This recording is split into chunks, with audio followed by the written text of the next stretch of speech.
Have you ever seen two dudes about to fight and they be chest to chest with each other pretending like they're about to do something? That's kinda how this movie made me feel.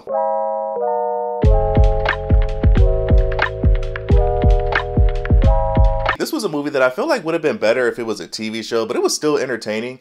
We're talking spoilers, by the way. Civil War was a movie that I thought was an interesting concept, even though I did feel like it could be a little dangerous to release it at this point in time. I don't want this channel to be political, but it's clear that it's an inner conflict going on in this country. In the last few years, that was the first time in my life where I felt like something could actually happen. Obviously, we have a presidential election coming up, emotions are high for everyone, and I was like, do we really need this movie right now? This film wasn't close to anything that I thought it was going to be, and in the bigger picture, they decided to keep it really safe. It's clear the director and writers didn't want this to be a clear red versus blue movie, which is fine, but it felt like they wanted to make a statement, but they didn't want to overstep. That's why I said it feels like two guys who were chest to chest pretending like they're about to do something. The cast in this movie was excellent. It starts with Kirsten Dunst, who I feel like I haven't seen in forever. Wagner Moura, sorry if I pronounced that wrong. Kaylee Spaney and Stephen McKinley are the other main actors of the movie. Top to bottom, I thought all of the performances were great. You got Kirsten Dunst, who plays this legendary war photographer. Her character has seen everything. She's seen the worst sides of war. She's cold-hearted, and she's followed by Kaylee Spaney's character, who's also a photographer and wants to be just like her. Her character is there to be the young, annoying character in this movie, and Kirsten Dunst is there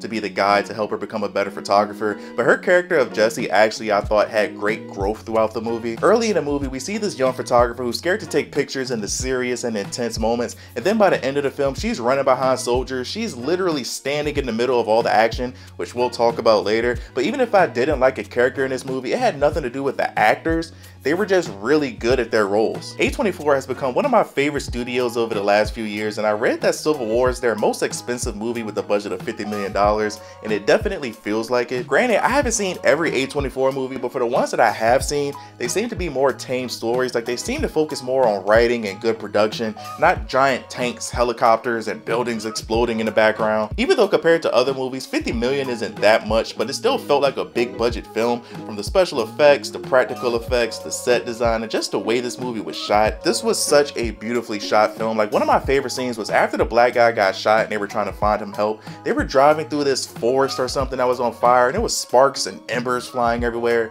That looked so good. The last 20 or so minutes of this movie, from a production standpoint, was incredible. The whole fight in the middle of DC all the way up to the White House, and as a guy who lives in Virginia and I spend a lot of time in DC, it was so crazy to see DC just completely destroyed like that. Like, all I could think about is all the bars that I go to, all the bottle girls that I usually see when I'm out there.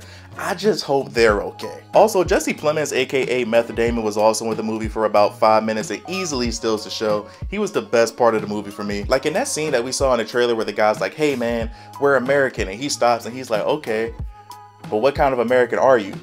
His presence in that scene was so chilling to me, and I feel like in real life he's definitely killed somebody before. Like I said in my Killers of the Flower Moon review, whenever he shows up in a movie or a TV show, you know shit's getting real. Now let's talk about the things I don't like. Torn is probably the best word to describe how I feel about this movie. Like, some parts I really like, and then some parts I really don't. Like, usually in movies, when something crazy is happening, I usually like when they don't explain anything at all. A recent example is Leave the World Behind on Netflix, and while I didn't really like that movie, when all this crazy stuff was going on, I liked that for a majority of the film, I had no idea what the hell was going on. They don't explain nothing in this movie. Like, they don't explain why Texas and California are fighting together, which in real life would never happen, but I feel like they did that because they didn't want people to say this is a red versus blue movie. They don't explain why the different forces are fighting each other. They don't explain the start of the Civil War, and while a part of me does like that, another part really hates it. And again, that's why I feel like they kept this movie very safe, because it could be a dangerous topic to speak on. I don't need this movie to be some, I hate when people say this, but I don't need this movie to be some woke, heavy political, symbolic messaging telling me how I'm supposed to feel, but at least tell me something. Going into this movie, I didn't think a film called Civil War would be about a photographer, which had me torn because I thought this was going to be mainly about a war, but at the same time, I really enjoyed this grounded story that we got about a photographer caught up in the middle of all this. So for some people, they might be upset that this movie is based on a photographer, but for me, I enjoyed that. One thing that really kind of caught me off guard was some of the editing choices in this were very odd to me. Like, it was one scene early in the movie where we got our first glimpse up close. It was like they were fighting near some office buildings or something like that. And the group that Kirsten Dunst is with, they end up winning. They go inside this building, they shoot this random guy dead. And then it just cuts to a montage with loud rap music playing. I like rap music, I love rap music. That just felt weird to me. It was one scene where the group came across these two soldiers and they were fighting this sniper that was stuck inside of a house. The one soldier shot, he said, "I got some good news," and then that was it. They just moved on.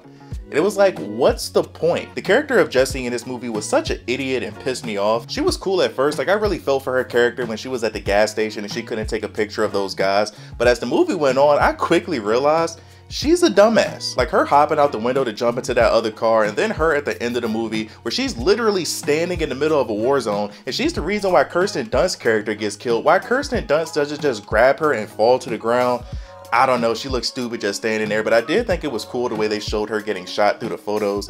I really liked that. And then at the end of the movie, the stuff for the president all just felt kind of weak to me. You had all this buildup. You had helicopters shooting missiles at buildings. You got tanks running through the streets. You got cars smashing into each other. All of that buildup just for the movie to end in that way. I feel like it could have just been better, in my opinion. But if my memory's correct, I feel like it was a black woman that shot the president, so shout out to her. As of this recording, it looks like the movie is projected to make about $23 million in its opening weekend, which would be a record for A24. On Rotten Tomatoes, it has a critic score of 83% and a fan rating of 78%. I'm gonna actually rate this movie a little lower than them. I'm gonna give this movie a 7, which is a good on my scale. I feel like it's better than an above average movie, but I don't feel like it's a great movie.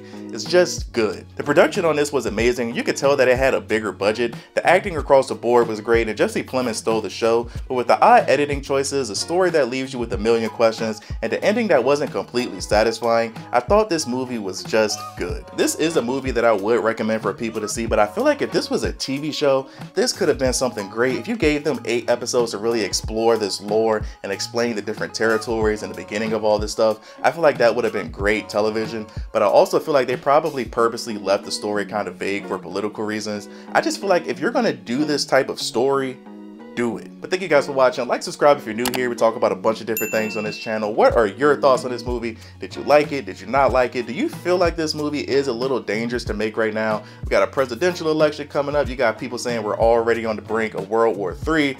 Let me know your thoughts in the comment section below. Love you guys. Tell someone you love them. Until next time, see you in the next life.